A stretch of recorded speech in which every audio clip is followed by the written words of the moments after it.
Hello नमस्कार जय हिंद वंदे मातरम। दोस्तों आप सभी का बहुत बहुत स्वागत है आपके अपने यूट्यूब प्लेटफॉर्म राजस्थान क्लासेस पर। आइए दोस्तों बात करेंगे आज राजस्थान जीके 2222 प्रश्नों की सीरीज में भाग संख्या 12 को पढ़ेंगे। आज कल 11 पढ़ी थी, आज 12 पढ़ेंगे दोस्तों। ब्रह्मास्त्र प्रश्न रहने वाले, हर प्रश्न को अपन व्याख्या सहित पढ़ रहे दोस्तों। बहुत ही अच्छे तरीके से आपकी 2222 वाली सीरीज जो है चल रही है। अब देखते हैं दोस्तों कौन कौन जो है इस सीरीज में लास्ट तक बने रहते हैं, वो आप सभी का धैर्य काम आएगा। आगे बढ़ते हैं दोस्तों आज के पहले एक क्वेश्चन से। पहले तो शुरुआत करेंगे कल के क्वेश्चन से। कल आपको मैंने एक प्रश्न दिया था। कल क्या प्रश्न दिया था दोस्तों, देखिएगा कि भाई बैराज क्षेत्र निम्न में से कौन से जिलों में सम्मिलित नहीं है। तो देखिए दोस्तों बैराज जो है ना, जयपुर तो है ही है, सभी को पता है जयपुर तो है ही है। तो जयपुर के साथ साथ कुछ ऐसा जो है अलवर का भी आता है, ठीक है। तो अलवर दोस्तों देखिए, अलवर और जयपुर तो है। अब निम्न में से कौन से जिलों में सम्मिलित नहीं है, तो अजमेर और टोंक में नहीं है, इन दोनों में तो है, ठीक है। बाकी उपरोक्त सभी इस प्रकार का ऑप्शन दिया है। तो दोस्तों यहां पर जो है राइट आंसर सी ऑप्शन हो जाएगा सभी का। ये क्वेश्चन जो है पिछले एग्जाम्स में पूछा गया प्रश्न है, बहुत ही अच्छा क्वेश्चन था दोस्तों। और पहले प्रश्न से शुरुआत करेंगे। 1857 के क्रांति का अंत जो है किस जिले से हुआ था दोस्तों, ये बताना है आप सभी से। मैं पूछूं कि भाई जो 1857 की क्रांति की शुरुआत की बात करें तो दोस्तों शुरुआत कहां से हुई, तो आप सभी को सभी बता देंगे सर ये शुरुआत हुई थी नसीराबाद से। नसीराबाद जो है अजमेर में है ना, ये आप सभी बता ही देंगे, मुझे जानकारी है इसके बारे में, है ना। बिल्कुल दोस्तों अच्छी बात है। लेकिन अगर बात करें कि भाई 1857 की क्रांति का अंत कहां से हुआ, तो दोस्तों हर भाई हर बहन का आंसर जो आ रहा है सर सीकर हो जाएगा। बहुत बढ़िया, सीकर को आप यहां पर लॉक करेंगे, ठीक है दोस्तों। शुरुआत कहां से हुई थी आप सभी को पता होना चाहिए, नसीराबाद से हुई। नसीराबाद से कब हुई दोस्तों, 28 मई को हुई, ठीक है। और बिल्कुल जो है अच्छा क्वेश्चन है। आगे बढ़ेंगे और अगले प्रश्न को देखेंगे। 1857 की क्रांति के समय राजपूताना में सर्वाधिक शक्तिशाली छावनी कौन सी थी। देखिए दोस्तों यहाँ पर मैं आपसे अगर बात करूं तो यहाँ पे जो प्रश्न है ना, आज की सीरीज में आपको 10 क्वेश्चन ऐसे मिलने वाले हैं जो कि आपकी दृष्टि से बिल्कुल जो है नए होने वाले हैं, है ना। समझ रहे ना मेरी बात को, बिल्कुल आप नए प्रश्न देखने वाले हैं, इंपोर्टेंट देखने वाले हैं। तो 1857 की क्रांति के समय राजपूताना में सर्वाधिक शक्तिशाली जो छावनी थी ना, वो दोस्तों नसीराबाद ही थी। यहां से विद्रोह हुआ था दोस्तों, आपको याद होना चाहिए अजमेर में, अजमेर से है ये, ठीक है। तो यहां से दोस्तों 28 मई को विद्रोह हुआ था, सभी को पता है। सबसे पहला राजस्थान का हुआ था। और फिर यहां से जो है दोस्तों क्रांतिकारी कहां कूच कर गए थे, दिल्ली की ओर कूच कर गए थे दोस्तों। ये चीज भी आपको ध्यान होनी चाहिए। अगला प्रश्न आया है आपकी स्क्रीन पे। राजस्थान का मंगल पांडे जो है किस क्रांतिकारी को कहा जाता है।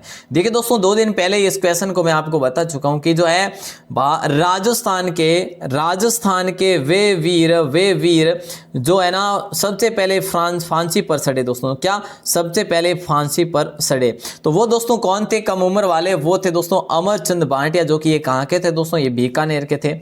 और दोस्तों इन्हें हम क्या कहते हैं, इन्हें हम राजस्थान का मंगल पांडे कहते हैं। तो ये क्वेश्चन भी बहुत ही अच्छा क्वेश्चन है दोस्तों। और इनके बारे में बात करें, इन्होंने जो है रानी लक्ष्मीबाई और जो है तात्या तोपे को काफी धन जो भेंट किया था, इसीलिए इन्हें राजस्थान का दूसरा भामाशाह भी कहा जाता है। अच्छा क्वेश्चन है दोस्तों, इसके बारे में अपन 2 दिन पहले ही पढ़े कि इनको अच्छा मतलब कि सेकंड भामाशाह भी कहा जाता है। अच्छा देखिएगा अगला प्रश्न क्या है कि वह कौन सा आंदोलन है जो ब्रिटेन में हाउस ऑफ कॉमन्स की चर्चा का विषय रहा था। दोस्तों ये क्वेश्चन बहुत लाजवाब है कि वह कौन सा आंदोलन था इनमें से जो ब्रिटेन में हाउस ऑफ कॉमन्स की चर्चा का विषय रहा था। तो राइट आंसर दोस्तों आप सभी का होगा 1925, ठीक है दोस्तों। ये 1925 में हुआ था, ठीक है ना। तो ये कौन सा आंदोलन था दोस्तों, ये सीकर आंदोलन था। हर भाई हर बहन का सही आंसर हो जाना चाहिए ए ऑप्शन दोस्तों, ठीक है। और दोस्तों अगर हम बात करें 1925 में, वैसे जो है ना ये देखिए ये वहां पर जो हाउस ऑफ कॉमन्स में जो रखा था ना मुद्दा, प्रस्ताव रखा था ना, वो पैट्रिक लॉरेंस ने रखा था दोस्तों, ठीक है। आसान सा प्रश्न दोस्तों। अगर हम बात करें यहीं पे तो दोस्तों देखिए कल्याणमल द्वारा यहाँ पर वृद्धि कर मतलब कि क्या कर दिया था, बढ़ा दिया गया था, ठीक है। वृद्धि कर में जो क्या कर दिया था, वृद्धि बढ़ा ली गई थी। तो दोस्तों यहाँ पे आपका राइट आंसर हो जाएगा ए ऑप्शन। अगर पूछा जाए कल्याण सिंह जो थे वो किस आंदोलन से संबंधित है, तो दोस्तों सीकर आंदोलन से। अगला प्रश्न है कालूराम अनिल दोराया चूड़ामन किस कला के सिद्ध हस्त है। देखिए दोस्तों कालूराम है, अनिल दोराया है, चूड़ामन है, किस कला के सिद्ध हस्त है। जैसा कि ऑप्शन में है ब्लैक पोएट्री, ऑप्शन में है सफेद पोएट्री, ऑप्शन में ब्लू पोएट्री भी और ऑप्शन में उपरोक्त सभी भी है। राइट आंसर की बात करेंगे दोस्तों, सही आंसर हो जाएगा वो क्या हो जाएगा, कालूराम अनिल दोरया। ठीक है, कालूराम अनिल दोरया और छुड़ामन किस कला के सिद्ध हस्त है? तो दोस्तों लॉक कर दीजिएगा, ब्लू पोएट्री के ये सिद्ध हस्त है। किसके है? ब्लू पोएट्री के सिद्ध हस्त है दोस्तों। ठीक है ना। और आपको याद होगा दोस्तों, ब्लू पोएट्री की अगर बात करें तो कृपाल सिंह शेखावत भी थे, जिन्हें पद्मश्री अवार्ड भी मिला हुआ है 1979 में दोस्तों। कृपाल सिंह शेखावत भी है यहाँ के। ठीक है, तो इंपॉर्टेंट क्वेश्चन बनता है दोस्तों। आगे बढ़ेंगे और अगले प्रश्न को देखेंगे। सी ऑप्शन बिल्कुल सभी का सही आंसर था, बहुत अच्छे। अगला है 356। देखिए दोस्तों 356 में कि मथेरन किस जिले की प्रसिद्ध लोक कला है? मथेरन जो कला है ये कौन से जिले की प्रसिद्ध लोक कला है? चूरू की है, या फिर जो है बीकानेर की, या फिर जोधपुर की, या फिर उदयपुर की? देखिए दोस्तों ये क्वेश्चन जो है ना बड़ा लाजवाब क्वेश्चन है। अगर हम बात करें यहाँ पर क्या होता है दोस्तों, यहाँ पर इसमें क्या होता है, मथेरन कला। दोस्तों देखिए ये पहले तो अपन क्लियर कर लेते हैं कि भाई बीकानेर की प्रसिद्ध है। ठीक है, क्या है? बीकानेर की प्रसिद्ध है दोस्तों। यहाँ पर क्या है देखिए कि इसके जो कलाकार हुए ना, एक तो हुआ दोस्तों मुन्ना लाल। ठीक है, कौन? मुन्ना लाल दोस्तों, चंदू लाल। ठीक है, मुन्ना लाल और चंदू लाल जो है इसके मुख्य कलाकार हुए इस मथेरन कला के। बीकानेर की प्रसिद्ध है दोस्तों। ठीक है, और कपड़े पर सुनहरी नक्काशी की जाती है इस मथेरन कला में दोस्तों। क्लियर। अगला प्रश्न आपकी स्क्रीन पे नंबर 357।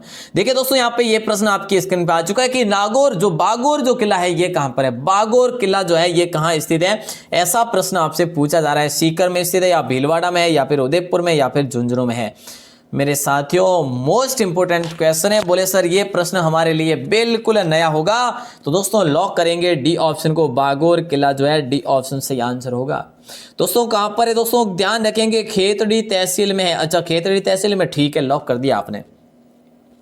दोस्तों बागोर सभ्यता कहाँ की सभ्यता है दोस्तों? ये चीज ध्यान रखेंगे, बागोर जो सभ्यता है वो भीलवाड़ा की सभ्यता है दोस्तों। बागोर हवेली जो है वो कहां पर है दोस्तों? बागोर हवेली जो है उदयपुर में है। ठीक है, ठीक है। तो दोस्तों याद रखना है कि बागोर जो किला है वो झुंझुनू में है। यहाँ पर 3 चीजें आपकी क्लियर हो गई है। बहुत ही अच्छा क्वेश्चन था दोस्तों। आगे बढ़ेंगे और अगले प्रश्न को देखेंगे कि राजस्थान एकीकरण से पूर्व गंगानगर किस रियासत का भाग था? बोले सर ये प्रश्न तो बिल्कुल जो है चुटकियों का काम है, बहुत ही आसान है कि राजस्थान एकीकरण से पहले जो है ना गंगानगर जो था ना वो कौन सी रियासत का भाग था? तो दोस्तों बीकानेर रियासत का भाग था। डी ऑप्शन हर भाई हर बहन का आंसर सही होगा। और दोस्तों 2222 प्रश्नों की सीरीज आप सभी को समर्पित होगी, आपकी मेहनत को समर्पित होगी, आपकी दोस्तों तैयारी को समर्पित होगी। आगे बढ़ते हैं और अगले प्रश्न को देखते हैं। राजस्थान निर्माण के प्रथम चरण में, आप कहेंगे सर ये प्रश्न आप 2 बार लेकर आ गए हैं। चलिए दोस्तों ये प्रश्न आपके लिए आ गया है, मैं जानता हूं, लेकिन बिल्कुल ध्यान तो रख सकते हैं ना कि भाई राजस्थान निर्माण के प्रथम चरण में मत्स्य संघ नाम रखने का सुझाव जो है किसने दिया था? पी सत्यनारायण राव ने दिया, के एम मुंशी ने दिया, या एन वी गाडगिल ने दिया, एन मैंने से कोई नहीं। तो देखिए बहुत ही आसान है कि रखने का सुझाव जो दिया ना, किसके कहने पर ये नाम रखा गया? तो दोस्तों ये किसके कहने पर? के एम मुंशी के कहने पर। इनका पूरा नाम था कन्हैया लाल माणिक्य लाल वर्मा। दोस्तों क्या कन्हैया लाल माणिक्य लाल वर्मा इनका पूरा नाम था, मुंशी इनका पूरा नाम था। ठीक है, तो दोस्तों याद रखना है। और जो है ना ये इसका उद्घाटन कब हुआ दोस्तों, ये चीज आप जरूर बताइएगा कमेंट सेक्शन में, इसका उद्घाटन जो है कब हुआ था मत्स्य संघ का। चलिए अगला प्रश्न आया है दोस्तों, जनसंख्या से रिलेटेड अपन बहुत इंपॉर्टेंट वाले प्रश्न पढ़ेंगे अब से कि राज्य में सबसे कम जनसंख्या घनत्व वाला जिला कौन सा है? राज्य में सबसे कम जनसंख्या घनत्व वाला। दोस्तों जनसंख्या घनत्व कैसे जो है इसका कैसे निर्धारण किया जाता है पता है क्या? तो देखिए दोस्तों घनत्व का मतलब ये होता है कि 1 वर्ग किलोमीटर में रहने वाले व्यक्तियों की औसत संख्या, समझ रहे हैं ना मेरी बात को? 1 वर्ग किलोमीटर में रहने वाले व्यक्तियों की औसत संख्या जो है ना वो जैसलमेर में केवल और केवल कितनी है दोस्तों? 17 है। मोस्ट इंपोर्टेंट क्वेश्चन है दोस्तों, लॉक करिए कि राजस्थान में सबसे कम जनसंख्या घनत्व वाला जिला कौन सा है? जैसलमेर में।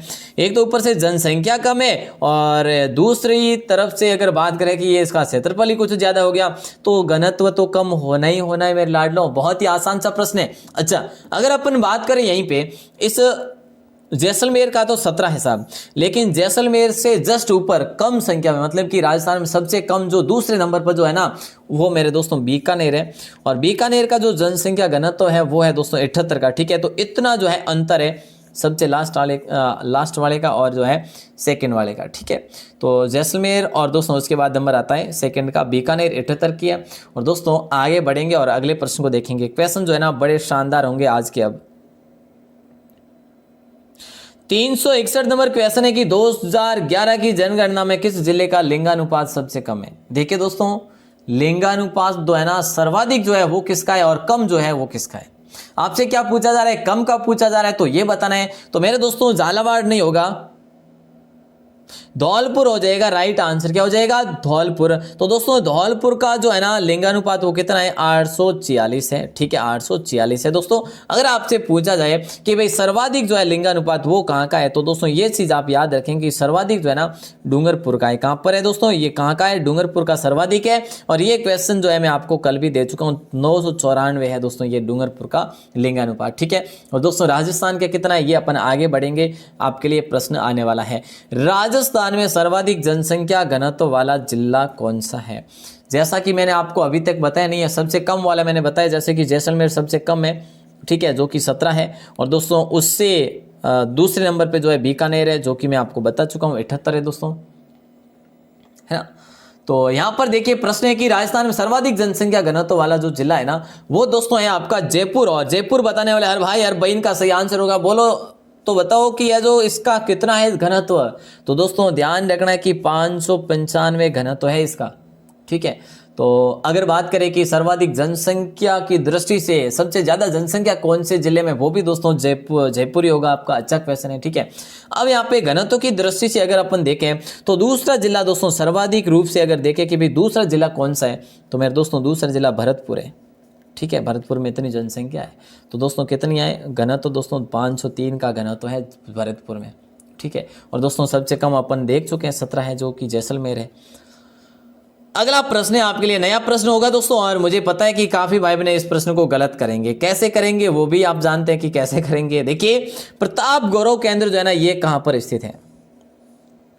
देखिए दोस्तों ये क्वेश्चन बहुत ही अच्छा है, बहुत ही अच्छा क्वेश्चन है। 2017 में दोस्तों इसे हेरिटेज सर्किट में शामिल करने की मंजूरी मिली, ठीक है। 2017 में इसे दोस्तों हेरिटेज सर्किट में शामिल करने की भारत सरकार ने इसे मंजूरी दी है। तो इसी के साथ साथ बहुत सारे जो है भारत के जो है धरोहर को दी है। तो दोस्तों यहाँ राजस्थान की धरोहर को दी है। तो दोस्तों देखिए प्रताप गौरव केंद्र जो है ना वो उदयपुर में, नहीं कि चित्तौड़गढ़ में। काफी भाई ने चित्तौड़गढ़ बता रहे, वो होगा नहीं, बी ऑप्शन हो जाएगा उदयपुर, ठीक है। क्या हो जाएगा, उदयपुर होगा। इंपॉर्टेंट क्वेश्चन है दोस्तों, लॉक कर दीजिएगा। अगला प्रश्न आता है 367, राज्य का दूसरा जंतुआलय कौन सा है। ये क्वेश्चन भी नया होगा, बिल्कुल दोस्तों नया होगा। आपसे पूछा जाएगा कि भाई पहला जो है वो कौन सा है दोस्तों, क्या कि पहला जो जंतुआलय है राजस्थान का वो कौन सा है। तो दोस्तों 1876 में स्थापित किया गया था पहला। अब मैं आपसे बात करूं पहला कौन सा था, तो दोस्तों जयपुर था पहला, ठीक है। कौन सा था, जयपुर था। अच्छा अगर हम बात करें दोस्तों कुल जो जंतुआलय है राजस्थान में वो कितने हैं, तो दोस्तों 5 जंतुआलय, सभी को जानकारी इसके बारे में कई बार बता चुका हूं। अब यहाँ पर बताना आपको कि दूसरा जंतुआलय कौन सा है। तो दोस्तों दूसरा जंतुआलय आपका उदयपुर में स्थापित किया गया था। कहाँ पे, उदयपुर में। बोले सर कब स्थापित किया, तो दोस्तों 1878 में इसको स्थापित किया। बोले सर कहाँ पर, उदयपुर में। तो दोस्तों याद रखना गुलाब बाग में स्थापित किया गया इसे, ठीक है, गुलाब बाग में। तो ये चीजें जो है अच्छे से इस प्रकार से माइंड में सेट कर दीजिएगा दोस्तों कि आप कभी भूले भी ना। नेक्स्ट क्वेश्चन, हर भाई हर बहन का सही आंसर आ जाना चाहिए कि 2011 की जनगणना के अनुसार राजस्थान के किस जिले में सबसे कम जनसंख्या वृद्धि दर रही है। दोस्तों देखिए भीलवाड़ा होगा या गंगानगर होगा या नागौर होगा या फिर बारा होगा। 2011 की जनगणना के अनुसार राजस्थान के किस जिले में सबसे कम जनसंख्या वृद्धि दर रही है, तो दोस्तों बी ऑप्शन को लॉक कर दीजिएगा। कैसे, देखिए दोस्तों 10% जो हुई है, ठीक है। तो बहुत ही अच्छा क्वेश्चन है, बी ऑप्शन को आप सभी लॉक करेंगे। देखिए दोस्तों नेक्स्ट क्वेश्चन क्या पूछा जा रहा है आपसे कि 2011 जनगणना अनुसार राजस्थान के किस जिले में सर्वाधिक दशकीय वृद्धि दर रही है।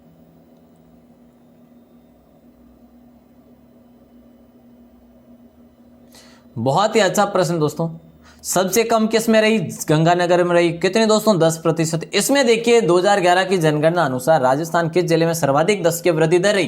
तो दोस्तों ये चीज आप याद रखना, बाड़मेर में रही। ठीक है दोस्तों, कितनी? 32.5%। ठीक है, बहुत ही इंपॉर्टेंट क्वेश्चन है दोस्तों, लॉक कर दीजिएगा। आगे बढ़ेंगे मेरे शेरों, और अगला प्रश्न आपकी स्क्रीन पे कि राजस्थान के किस जिले में सबसे कम जनसंख्या निवास करती है?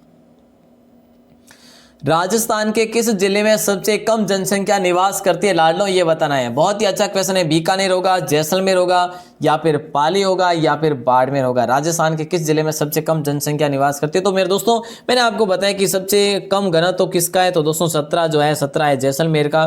तो जैसलमेर ही जो है यहाँ पर सबसे कम जो है जनसंख्या निवास करती है। बोले सर तो क्या जो करती है तो कितनी? तो देखिए दोस्तों यहाँ पर मैं आपके लिए संख्या लिख देता हूँ, 66 99 19, मतलब कि 6,69,919 2011 के अनुसार इतनी जनसंख्या यहाँ पर निवास करती है। अगर दोस्तों सर्वाधिक का पूछा जाए कि भाई सर्वाधिक जो है वो कहाँ पर है, दोस्तों सर्वाधिक जयपुर में है। ठीक है, अगर आपसे पूछा जाए जयपुर की जनसंख्या के बारे में तो दोस्तों 66 26 और दोस्तों 178। ठीक है, 66,26,178 की जनसंख्या यहाँ पर निवास करती है। मोस्ट इंपोर्टेंट क्वेश्चन है। आइए अगला प्रश्न देखते हैं। अगला प्रश्न है दोस्तों 368 की मैग्नीज के सर्वाधिक भंडार कहां है? देखिए दोस्तों 2222 प्रश्नों की सीरीज में 368 नंबर क्वेश्चन है, मैग्नीज के सर्वाधिक भंडार कहां पर है? मैंने आपको बताया था दोस्तों कि भाई लीलवानी जो है दोस्तों, ठीक है साहब, लीलवानी हम याद आ गया। अब दोस्तों देखिए भाटरा नाम से है, एक तामेसर नाम से है दोस्तों। तो ये सारे जो है ना स्थान दोस्तों ये कहां पर है ये आपको बताना है। तो ये मैग्नीज के लिए दोस्तों क्या है, ये मैग्नीज के लिए प्रमुख क्षेत्र है, और लॉक करेंगे अपन बी ऑप्शन को। सर बी ऑप्शन को लॉक कर दीजिएगा। चलिए कर दिया साहब। आगे बढ़े क्या दोस्तों, हर क्वेश्चन को अपन इस प्रकार से ही क्लियर करेंगे ताकि आपका मैटर जो है काफी कुछ है जो आपको सीखने को भी मिले। नेक्स्ट क्वेश्चन है, देखिए बनीवाली की ढाणी जो है ना ये दोस्तों कहां पर स्थित है? अब आपसे मैं पूछूं कि बनीवाली की ढाणी कहां पर स्थित है, डायरेक्टली आपको याद नहीं होगा। दोस्तों मैंने पूछा आपसे कि तांबे के भंडार यहां पर उपलब्ध हुए हैं, मिले हैं, तो आप बिल्कुल चुटकियों में बता देंगे सर इसका राइट आंसर जो है सी ऑप्शन लॉक आंसर हो जाएगा। बिल्कुल साहब, झुंझुनू जो है हो जाएगा सभी का राइट आंसर। ठीक है, तो झुंझुनू में दोस्तों बनीवाली की ढाणी है और ये तांबे के भंडार यहां पर मिले हैं। मोस्ट इंपोर्टेंट क्वेश्चन है दोस्तों, इसको भी आप लॉक कर देना। देखिए दोस्तों राजस्थान का जनजातियों की दृष्टि से देश में कौन सा स्थान है? बहुत ही अच्छा क्वेश्चन है। राजस्थान का जो है ना जनजातियों की दृष्टि से देश में कौन सा स्थान है? अब आपसे पूछा जाए कि राजस्थान में मुख्यतः जो कुल कितनी जनसंख्या है, मुख्य रूप से जो ज्यादा अधिक से अधिक निवास करती है वो 8 प्रकार की जनजाति है दोस्तों। तो यहाँ पर 5वां स्थान लगता है, 6वां या फिर 7वां या फिर 4था। तो मेरे दोस्तों 6वां स्थान लगता है, बी ऑप्शन को लॉक करेंगे आप। दोस्तों सर्वाधिक राजस्थान में सर्वाधिक जनजाति कौन से जिले में निवास करती है? तो दोस्तों वो चीज याद रखेंगे, उदयपुर में। दोस्तों सबसे कम कौन से जिले में जनजाति निवास करती है? तो दोस्तों वो चीज आप रखेंगे याद, बीकानेर में। तो प्यारे दोस्तों ये चीजें आप अच्छे से क्लियर कर लेना जो मैं आपको बता रहा हूं। अच्छा क्वेश्चन है, डांगरी पवन ऊर्जा किस जिले की है? दोस्तों जो डांगरी पवन ऊर्जा है ना इनमें से कौन से जिले की है? तो बाड़मेर होगा, जैसलमेर या जोधपुर। दोस्तों आप जानते हैं कि भी सीकर में तो नहीं होगा, लेकिन बाड़मेर, जैसलमेर, जोधपुर में आप तीनों में कंफ्यूज हो सकते हैं कि डांगरी पवन ऊर्जा जो है ना ये किस जिले की है दोस्तों ये परियोजना। तो हम लॉक करेंगे दोस्तों। इसी के साथ साथ मैं आपको और भी बता देता हूं, जैसे कि दोस्तों यहाँ की रामसर भी है। अब अगर आपको याद आता है तो रामसर है, छोड़िया भी है दोस्तों, छोड़िया। ठीक है, और क्या है प्यारे दोस्तों, और यहाँ पर जो है मैं आपके लिए लिख देता हूँ लक्ष्मणगढ़। ठीक है, तो ये तीनों और एक ही आ गया डांगरी। ये चारों जो क्षेत्र है ना ये जैसलमेर के क्षेत्र है, ये पवन से संबंधित है, पवन ऊर्जा से संबंधित है दोस्तों। बहुत ही इंपॉर्टेंट क्वेश्चन है, बहुत ही अच्छा क्वेश्चन है। ठीक है, अब अपन आगे बढ़ेंगे दोस्तों और अगले प्रश्न को देखें। 372 मोरा सागर बांध जो है किस जिले का है? दोस्तों नया प्रश्न है आपके लिए, काफी भाई बहनों के लिए। सर मोरा सागर बांध है, अब इसकी विशेषता क्या है ये भी अपन बात करेंगे। लेकिन दोस्तों सवाई माधोपुर होगा या जैसलमेर होगा या जोधपुर होगा या फिर बांसवाड़ा होगा। तो मोरा सागर जो बांध है ना ये दोस्तों सवाई माधोपुर का बांध है। ए ऑप्शन सभी का राइट आंसर हो जाएगा। दोस्तों देखिए पान की कृषि है तो इसका पानी उपयोग में लिया जाता है, सिंचाई के काम में आता है। पान की कृषि हेतु किसके? पान की कृषि हेतु दोस्तों इसका प्रयोग लिया जाता है। ये कहाँ का है दोस्तों? ये सवाई माधोपुर का बांध है। मोस्ट इंपोर्टेंट क्वेश्चन है, अच्छा क्वेश्चन है। आइए अगले क्वेश्चन की ओर बढ़ते हैं। अब देखिए दोस्तों, इससे आसान और क्या होगा। देखिए दोस्तों, इससे आसान क्या होगा कि 2011 जनगणना के अनुसार राजस्थान का लिंगानुपात जो है वो कितना है। बहुत ही अच्छा है, 900 है या फिर 940 है, 928 है या फिर दोस्तों यहाँ पर 938 है। ठीक है, तो यहाँ पर जो है 2011 जनगणना के अनुसार राजस्थान का लिंगानुपात जो है वो क्या है, ये बताना है सभी को। बहुत ही अच्छा क्वेश्चन है। तो सर हम तो जो है सी ऑप्शन को लॉक करेंगे, क्योंकि 928 जो है राजस्थान का कुल राजस्थान की बात करें दोस्तों लिंगानुपात की, तो दोस्तों 928 है। ठीक है, और राजस्थान में सर्वाधिक किसका है दोस्तों? डूंगरपुर का है। ठीक है, बहुत ही अच्छा क्वेश्चन बनता है दोस्तों। और भारत का दोस्तों कुल लिंगानुपात कितना है, याद होना चाहिए दोस्तों। भारत का कुल लिंगानुपात है 943। ठीक है, तो बहुत ही अच्छा क्वेश्चन है ये भी आपके लिए। भारत का कुल लिंगानुपात 943 है। चलिए बहुत बढ़िया दोस्तों, अगला प्रश्न है कि 374 के वर्ष 2011 के अनुसार राजस्थान की जनसंख्या जो है वो कितनी है।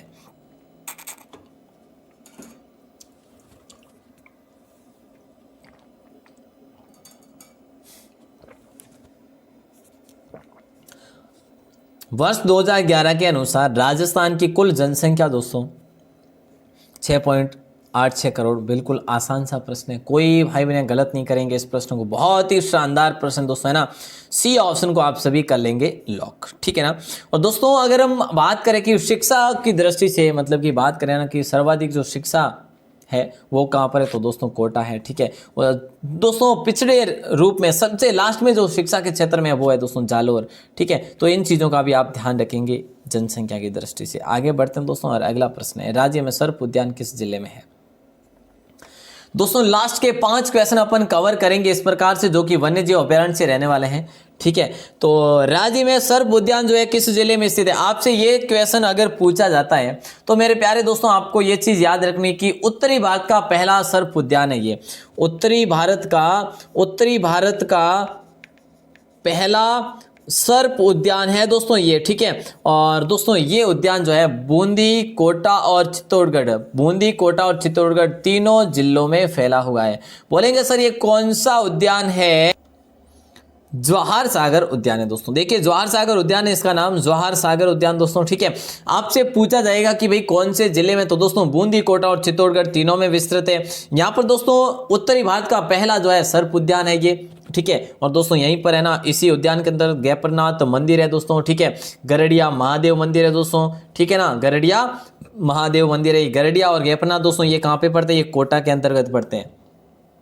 ठीक है, और क्या चाहिए दोस्तों। देखिए अगर इसके बारे में बात करें अपन, इसके बारे में बात करें कि भाई ये घोषित कब हुआ था। ठीक है, तो ये चीज़ भी आपको दोस्तों ध्यान रखनी, ये 1988 में घोषणा हुई थी इसकी। ये राष्ट्रीय अभ्यारण्य, वन्य जीव अभ्यारण्य, सॉरी। ठीक है, अगला प्रश्न है, राजा उदय भान ने कौन सा उद्यान बनवाया था। दोस्तों राजा का नाम है उदय भान, और उदय भान ने कौन सा उद्यान बनवाया था। शेरगढ़ उद्यान बनाया था, या फिर वन विहार अभ्यारण्य बनाया था, या फुलवारी उद्यान बनाया था, या फिर ताल छापर उद्यान बनाया था।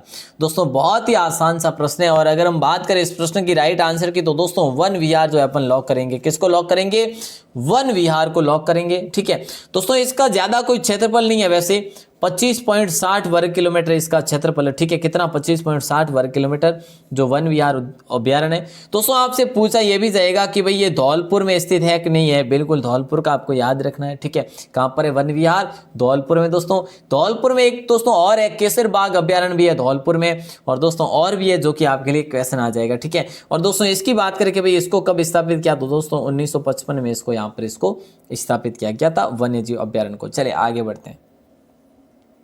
मतलब कि दोस्तों घोषणा की बात करें, ठीक है, जो घोषणा की गई थी ना भारत सरकार द्वारा कि भाई वन्य जीव अभ्यारण्य ये, तो 1955 में घोषणा की गई थी। ठीक है, बिल्कुल। वैसे स्थापना की बात करें, स्थापना तो जो है उदय भान सिंह ने कर ही ली थी।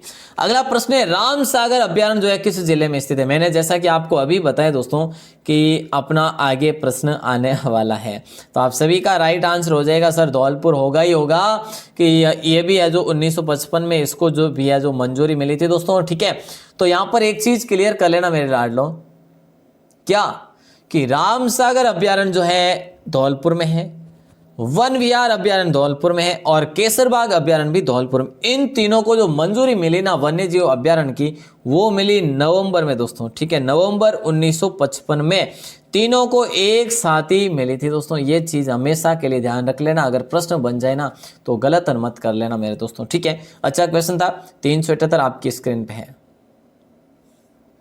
देखिए दोस्तों, सांपों की शरण स्थली जो है किस जिले के अभ्यारण्य को कहते हैं? सांपों की शरण स्थली जो है किस जिले के अभ्यारण्य को? सवाई माधोपुर को कहते हैं, या फिर बारा को कहते हैं, या फिर धौलपुर को कहते हैं, या फिर अलवर को कहते हैं। काफी भाई बहन इस क्वेश्चन का आंसर गलत दे देंगे, क्योंकि काफी जो है कंफ्यूज रहते हैं ऐसे प्रश्नों के बारे में। देखिए दोस्तों, मैंने आपसे पूछा कि उत्तरी भारत का प्रथम सर्प उद्यान जो है वो कौन सा है? वो जवाहर सागर वन्यजीव अभ्यारण्य दोस्तों, जो कि बूंदी, कोटा और चित्तौड़गढ़ में फैला हुआ है। बूंदी, कोटा, चित्तौड़गढ़ इसमें ऑप्शन नहीं है। फिर आप कौन सा करोगे दोस्तों? शेरगढ़ करेंगे ना, शेरगढ़ अभ्यारण्य है ना, तो शेरगढ़ अभ्यारण्य जो दोस्तों बारा में स्थित है ना, जिसे सांपों की शरण स्थली कहा जाता है दोस्तों। और अगर हम बात करें यहाँ से दोस्तों, परवन नदी गुजरती है, मैं आपको पहले भी बता चुका हूँ दोस्तों। और यहाँ पे दोस्तों एक गमदर शिकार हौदी भी है, और 1983 में इसको जो है यहाँ पर वन्यजीव अभ्यारण्य की घोषणा की थी इसकी। क्लियर ना? अच्छा क्वेश्चन था दोस्तों, शेरगढ़ अभ्यारण्य बारा। ओके साहब, 379 क्वेश्चन आपकी स्क्रीन पे है। देखिए दोस्तों, काले हिरणों के लिए प्रसिद्ध है, काले हिरणों के लिए प्रसिद्ध है, जो कि कौन प्रसिद्ध है? इनमें से सज्जनगढ़ अभ्यारण्य होगा, या फिर वन्यजीव वन विहार अभ्यारण्य होगा, या रामगढ़ अभ्यारण्य होगा, या फिर जो है ताल छापर अभ्यारण्य होगा। काले हिरणों के लिए प्रसिद्ध, कितना आसान सा प्रश्न है, बहुत ही आसान है दोस्तों ये प्रश्न। काले हिरणों के लिए जो प्रसिद्ध है, और काले हिरणों के साथ साथ ये कुर्जों के लिए भी प्रसिद्ध है। किसके लिए? कुर्जा के लिए भी प्रसिद्ध है। तो ये चीज़ याद रखना। ये ताल छापर दोस्तों ये सुजानगढ़ में है। सुजानगढ़ कहाँ पे दोस्तों? चूरू में है। ये चीज़ भी ध्यान रखेंगे। तो दोस्तों इसके बारे में और भी मैं आपसे बात करूं तो इसको जो है 1962 में जो है ना वन्यजीव घोषित किया गया था, वन्यजीव अभ्यारण्य घोषित किया।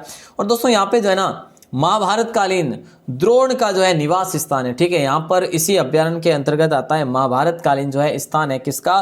गुरु द्रोणाचार्य का निवास स्थान था यहाँ पे। अच्छा क्वेश्चन है दोस्तों, काफी जानकारी मिल गई आपको, इतने में संतुष्ट होना पड़ेगा। अगला प्रश्न है 380, लास्ट क्वेश्चन है, और इसमें दोस्तों सभी को पता है, मेरे बताने की आवश्यकता ही नहीं है ना।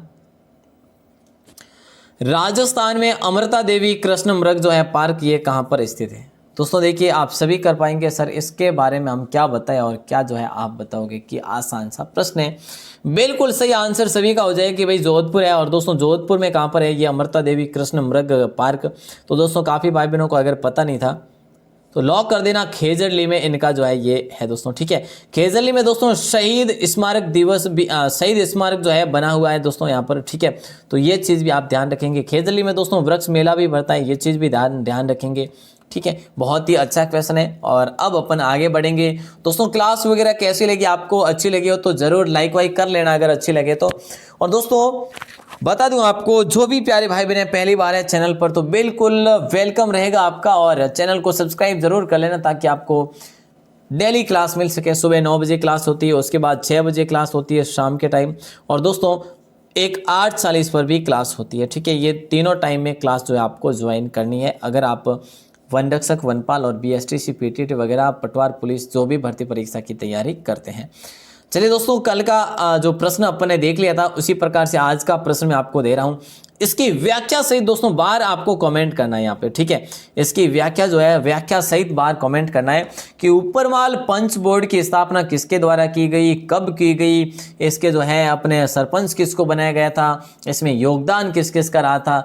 दोस्तों ये चीज़ें आपको है जो बाहर आके लिखनी है कॉमेंट सेक्शन में। अगर आप बिल्कुल जो है इच्छुक हैं, चाहने वाले हैं तो जरूर लिखिएगा। और दोस्तों क्लास कैसी लगी वो जरूर बताया करें। आप बहुत सारे भाई बहन देखते हैं इस क्लास को, लेकिन कमेंट बहुत कम करते हैं। कमेंट में दोस्तों 1 मिनट लगता है, ज़्यादा नहीं लगता है ना। तो आंसर देना चाहिए और अपना जो है फीडबैक भी ज़रूर देवें, उससे हमारा हौसला अफजाई होती है वैसे, ठीक है। बाकी ज़्यादा कोई फ़ायदा नहीं होता। चलिए दोस्तों, आप सभी का बहुत बहुत आभार, धन्यवाद। अपना विश्वास और स्नेह इसी प्रकार बना रहे। और दोस्तों सब्सक्राइब कर लेना अगर पहली बार हो तो, है ना। और टेलीग्राम का लिंक जो है डिस्क्रिप्शन देर का, यहाँ से डिस्क्रिप्शन यहाँ पे है ना, तो उसको आप वहाँ से ज्वाइन कर लेना। बहुत बहुत धन्यवाद। जय हिंद, वंदे मातरम। चलिए अगली क्लास में मिलते हैं, तब तक के लिए बहुत बहुत आभार, धन्यवाद।